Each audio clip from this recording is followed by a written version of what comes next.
All right, here's a good question. You're asked to solve the equation. So first thing I would do would be to factor the bottom. So this one you can't factor at all. This one you can't, but this one you can. So I can factor an x out.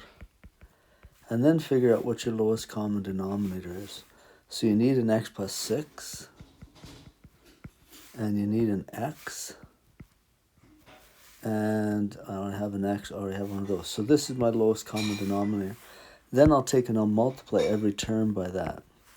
So x and x plus 6, x plus 6, x plus 6. So in the first one, the x plus 6 is cancelled. So I'm left with 3x times x, with 3x squared. On the next one, the x is cancelled, and I'll be left with 18 times x plus 6. I'll do that in a second. Is equal to, the next one, the whole thing cancels. So it's 108. So simplifying, I'd go 3x squared plus 18x plus, what's that, 108? Oh, that's a little odd. Yeah, that's right. Equals 108.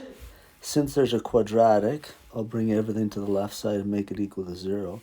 So if I subtract 108 from both of these, I get 3x squared plus 18x is equal to 0. Okay, now to solve that, there's no c term, so just see if you can take out a common factor. So I can take out a 3 and an x, leaving me with x plus 6 equals 0. Now I've got something times something equals 0. So either 3x is equal to 0 or x plus 6 is equal to 0. Divide both sides by 3. I get x equals 0. Subtract 6 from both sides, and I get x equals minus 6. And at this point I'm thinking, I'm so smart. SMRT. Sorry.